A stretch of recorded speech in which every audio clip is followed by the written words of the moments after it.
Hi, it's Michael and Anthony here presenting Small Business Banter.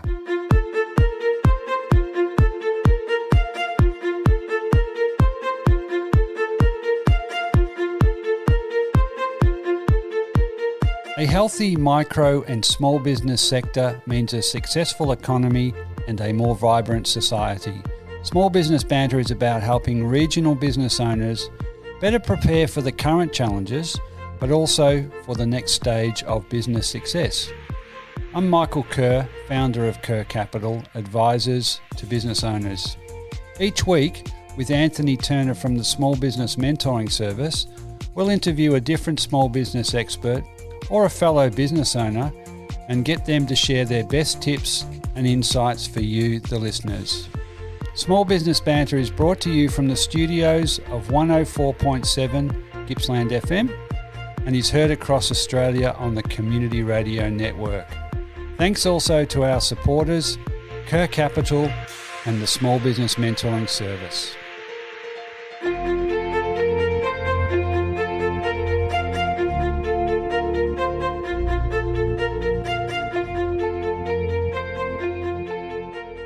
Okay, so welcome to another edition of Small Business Banter Radio. It's great to have in Stephen Dowling. Stephen Dowling, amongst other things, runs a business called GrantHelper, and we're going to chat to him about accessing grants and how to increase the chances of being successful. Welcome in, Stephen, or Steve, as I know you as. Thank you, Michael. Pleasure to be here today. And also Anthony Turner, co-host from the Small Business Mentoring Service. Welcome, Anthony, today. Thanks, Michael, and nice to be back again. All right, Steve Dowling, you had a pretty accomplished career as an executive with a lot of you did a lot of work in international trade, particularly with Japan. But over recent times, you've kind of narrowed your business focus to grants. So, do you want to give us a little bit of a recap of your career and how it led to being the owner of GrantHelper? Yes, well, thank you, Michael. Sure. I've been working across a number of different industries. I actually started out as a translator using my Japanese language skills for a company called Rinnai, a Japanese appliance manufacturer. I worked with them for about a decade and then got some experience with a large trading house called Mitsui. And then since then, worked in a number of small businesses and did some time operating a international sales channel to Europe, where I grew the sales of that particular business from sort of less than $1 million to over $25 million in 5 years.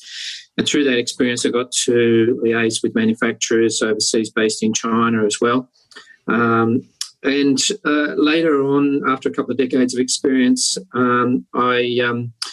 I decided I wanted to do something else which was kind of a bit broader and more meaningful and contributed rather than sort of working in corporate. A mate of mine from Melbourne Business School was already doing something on his own, and so he asked me to come and join him and do some contract work for him. That was back in 2013. And then on the back of that experience, I got involved in the grants. And just sort of started out as doing some workshopping with startups. And then in 2014 or thereabouts, the Victorian government introduced some pretty significant grants. And so we offered that to some of his clients. And that was my sort of foray into doing grants. And I worked with him for about 4 years before starting my own consultancy, Dowling Consultancy, in 2017. And I've kind of offered my grant expertise, my international business development experience for exporters and occasional sort of general strategy work. And I found that I've kind of got a bit of a flair to help people with grants. That seems to be the area where I'm getting some good results, and it seems to be a sort of a sweet spot for me. So in recent times, I decided to spin off the grants into GrantHelper and put more emphasis on providing information about grants and helping people with a more dedicated focus towards the grants. Excellent. So how big is the grant market at the minute, and at what layers of government can you access grants? Just broadly, because we'll drill into this, more specific grants that are relevant to our audience. But sure, there's billions of dollars of grants out there, and they're across medical, food and beverage, defence, space, mining resources. There's regional grants. Is it fair to say there's a massive and confusing array of grants that might overwhelm? Oh, absolutely, and they're at various levels: state, council, federal, and it's a real sort of chore trying to keep up with them all. I get sort of grant leads on a daily basis. When I say leads, I mean information about grants that informs me, and I just struggle to keep up with all of that. So for the average Joe Blow who's running a business and not interested in grants, it's virtually, where do you start? It's a minefield, Certainly is, Steve. I know in all the work that I've done with helping clients through the mentoring service, it's grants has been something everybody wants some free money as they see it, yes. But nobody really knows where to go to actually find it. I mean, obviously, people like yourself are there to help people both in the finding and then fulfilling grants. Are there some easy access points for people to get an idea about the sorts of grants that might be available to them? Well, look, Google's not too bad at providing a sort of a foray into where to go. And it'll normally pop up with some grant consultants as well. There's a couple of kind of grant information service providers around.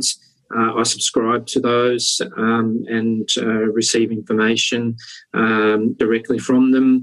That's not normally something the average business would subscribe to. So finding a grant consultant that is well connected and knowledgeable, getting that sort of information is probably the best bet for the small business owner, in my opinion. What are some of the sorts of things that people actually can get grants for? I mean, we hear about them from, as you mentioned before, about different cross-industry sectors and things like that. But what sorts of things can people actually get financial support for? Yeah, so look, at this particular time, there's sometimes disaster relief, which we've seen with the bushfires in Victoria, New South Wales. Then there's flood disaster relief in Queensland available at the moment. There are regional development grants. There's a federal level and a state level across the whole of Australia. They're open and closed at various times of the year. But in a broader sense, manufacturing is a key focus at the moment, and that's where the government wants to prop up the nation's capability. And so there's lots of grants available at that level.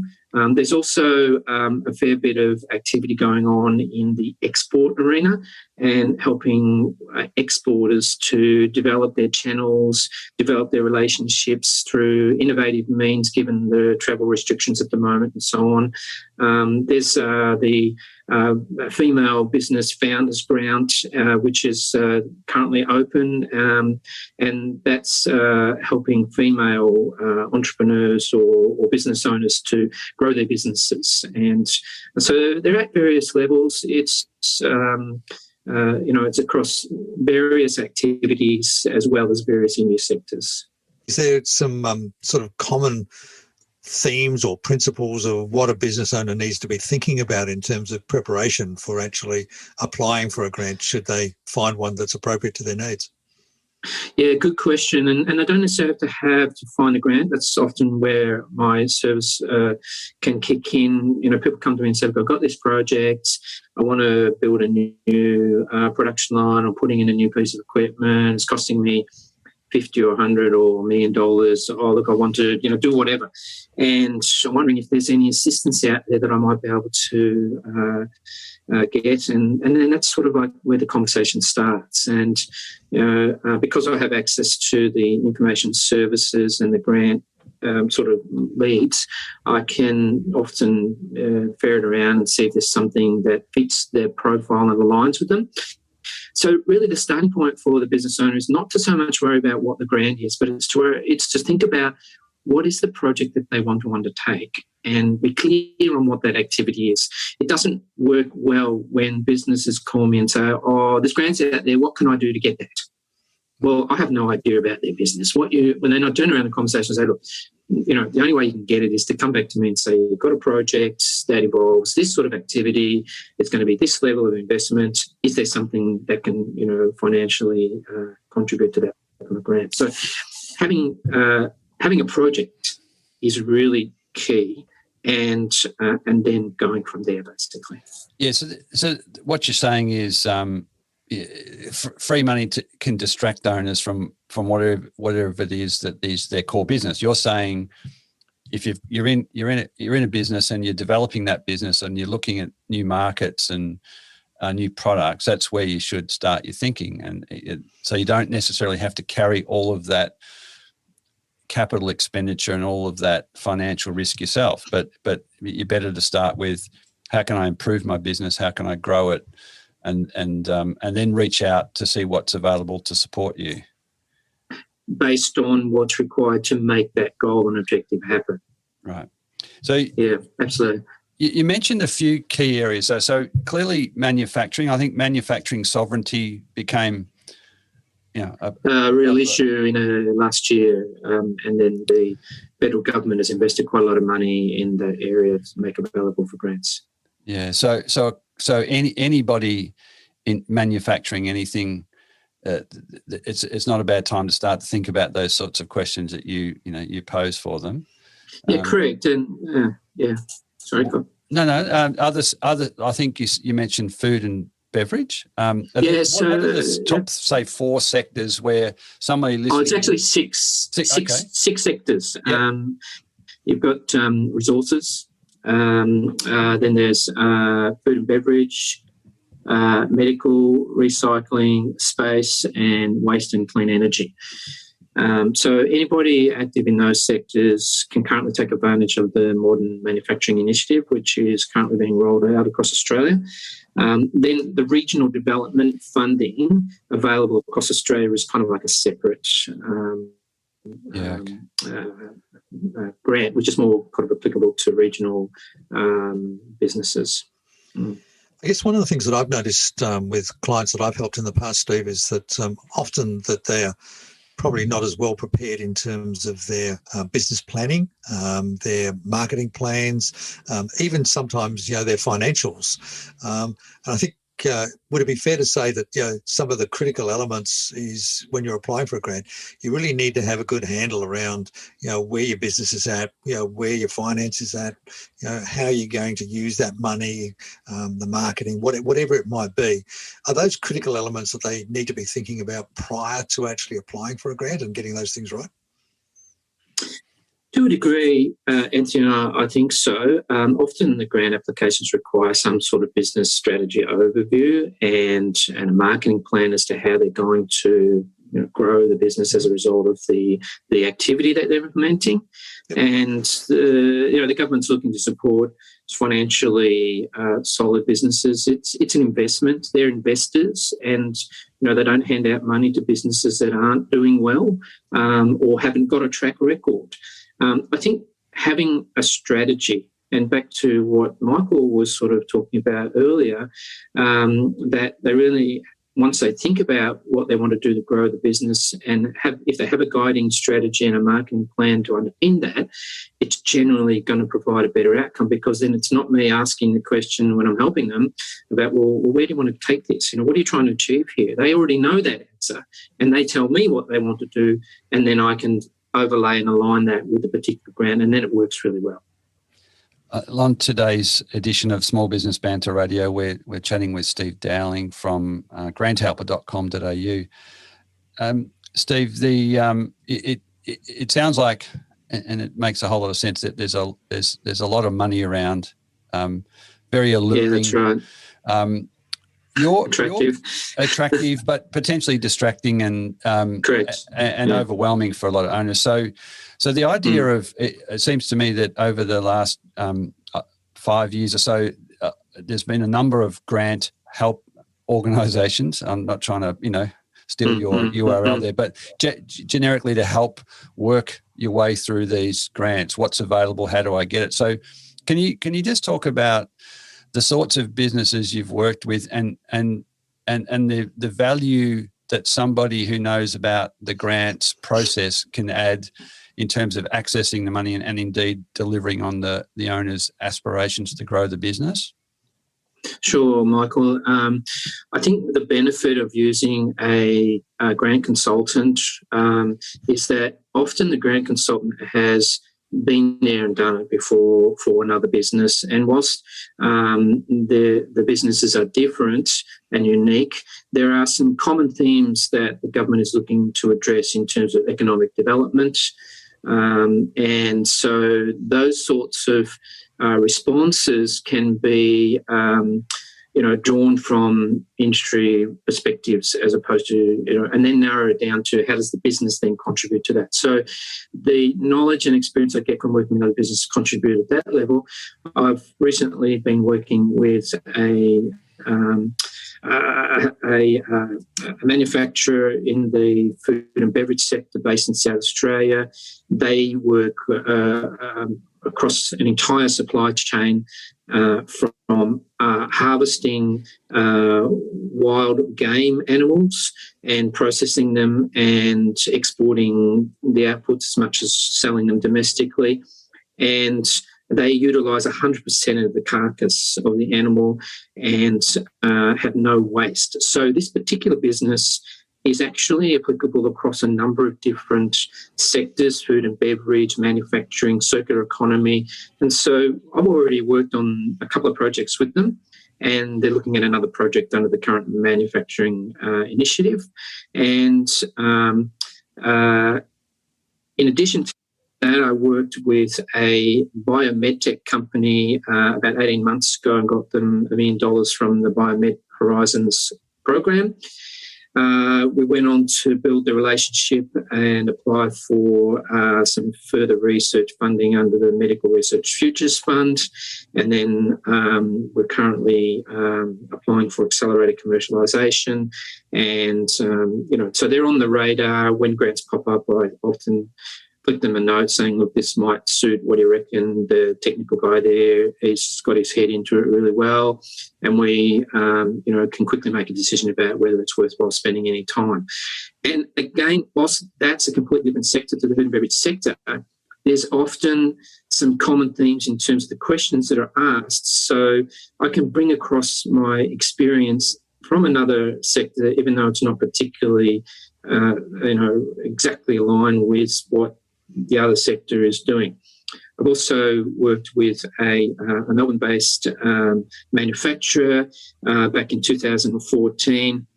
Got them, I think, $1.5 million for a factory development here. And then they went on to do some export stuff. I got them an export grant. And then they wanted to set up a factory in another state, and I got them a significant, around $2 million from another state for them to develop their business in that state. So, again, the principles and underlying sort of approach, whilst the whole business is unique and different, some of the common themes still apply to some of those grant applications. So I hope that kind of addresses what you're talking about. It's a breadth of industries you've worked across, but you make the point that there's others as well. Yeah, you're drawing on the experience you have in the process of applying for a grant. And that's what's really valuable to someone coming to me. Like I did a campaign on the current modern manufacturing initiative, and I've had quite a number of inquiries, and they just say, "Can I get it?" And it's like, well, let's have a chat. Let me have this discovery session about your business, and then I can give you a recommendation. And it doesn't cost anybody except their time to do that.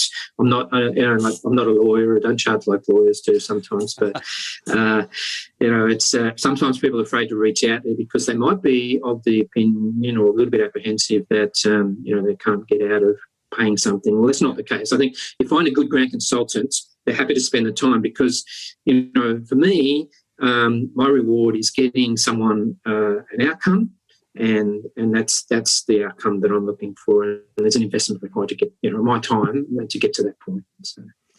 So I think one of the benefits also of using a consultant in terms of grants or tender writing and things like that is that often there is a sort of a language that needs to be used when responding to questions.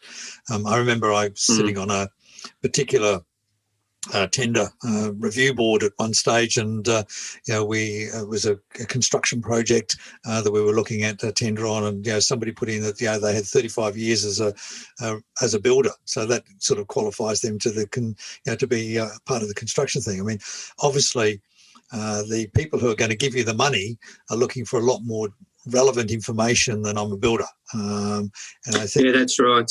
Mm-hmm. Yeah. So I mean, the benefits I see is that language thing. And what are some of the key sort of things that people need to make a consultant's life easier in providing those sorts of detailed answers? Well, I think one of the skills as a consultant is being able to take whatever they tell me and interpret it and then articulate it in a way that is aligned with the theme of the grant program. And that's where the skill around language comes into play, because it's a story. We're telling a story about how a business is making some sort of transformation and how that transformation benefits the business, but also benefits the sector, maybe the local economy. And so has those sort of rippling effects, and the skill from the language perspective is then being able to articulate that. Often a business will only look at it from their own perspective. So being able to think outside of that and very broadly and capture as much of the kind of rippling effect of their investment as possible, and then using appropriate sort of professional language, not too kind of words that aren't, someone has to go and look up, but words that at times are appropriate, because the people reviewing, the panelists and assessors, they are educated people. So it's understanding when to use the right language to summarise or to consolidate some thoughts. But that rippling effect of the story is related to that language aspect very closely, I think. Yeah, I think I can see those skills you developed as a language translator, in another form coming. Actually, that's true. Yeah. But this rippling thing, it's clear to me that when you look at grants as a business owner, they're usually terribly busy and can often, my direct experience is often goes, it's too hard, I don't have time. So think about getting someone who's an expert, like yourself. But I think taking the perspective that the grant isn't free money, you used the word investment before, which is an interesting way to look at it, because if you approach it, the money, if you get it, is money you can use to grow your business. But if you go about the process like whoever's giving the grant is another investor in my business, I think that might help tighten the owner's focus on the sorts of things they need to do to qualify. I think you're right, Michael. And the other important aspect there is that the businesses are often required to make a co-contribution. So the skin in the game from the business. And whilst there have been, of recent times, a lot of cash handouts from the government at various levels due to the pandemic, to stimulate the economic development. When it comes to really big investments, often the government might only contribute 25%. But they range from 25 to 75, and there's the occasional 100% investment, but it's in tech fields normally, not in manufacturing. Like, for example, the biomedtech company that I helped, they were given 100% grant. They also contributed, by the way, more than what they got from the grant, just as a matter of interest, but it wasn't a requirement, but I'm sure that helped them. So, yes, the business owner, thinking of it as an investment in their business by an external party, whether it be government or an investor, is the same sort of approach. The thing is, at the end of the day, the business owner needs to also report back to the grant body on progress of implementation of the activity. So you can't really take the money and do something else, because then you've got to pay it back if you don't do what you said you're going to. You have to enter an agreement as well. There's a formal grant agreement normally, and it's a legally binding document that the business has to do what they say they were going to do. There was a point I was just going to touch on, Steve, is the fact that there is often with these grants, there is that sort of responsibility of there is compliance, and also there is a cost of that compliance as well that a business needs to factor into when they're actually taking on a grant or thinking about a grant. I know some of the smaller grants, and I'm sort of saying the under $10,000 type grants and everything else. Sometimes in my experience, sometimes the cost of compliance is probably cheaper to extend your credit card than it is to do all of the work required to get the $10,000. Yeah. I think building on that point also, Anthony, is the opportunity costs associated with applying for a grant, because there's often long lead times for some of the bigger investment type grants. And there's been occasions where I've actually advised clients to consider that very carefully. And I've had a number come back and say, look, based on the fact that it's going to take 6 months to get to the point of that, we decided not to go ahead. So that's another important, you could end up foregoing opportunities if you don't carefully consider it. So I take that into consideration as well. Thanks a lot, Steve. Look, unfortunately we're at the end of our time, but look, a really helpful discussion. Thank you. I think the key things there is that get advice about getting a grant and don't put your hands up in the air and say it's too hard, too much paperwork. And I think someone like yourself can help. Yeah. I think the other thing that really shone through with what you said is that cascading, where we're all, as business owners, we're all in our own busy little world, our bubble, but being able to show how your business with that grant can add to the industry, can add to the national economy is probably a big missing element in some of the thinking about these grants. So thanks for bringing that to life. All the best, Steve. You're welcome, Michael. Thank you very much for the opportunity to chat with you and your listeners today. So that's all for today's episode of Small Business Banter. Anthony and I continue to be inspired by bringing you small business experts and other small business owners and hearing their stories. For any of the links, resources or information we've talked about on the show today, or to contact Anthony or myself, please head over to smallbusinessbanter.com, or you can find us on both Facebook and Instagram. Anthony and I would love you to tune in at the same time next week for another episode of Small Business Banter.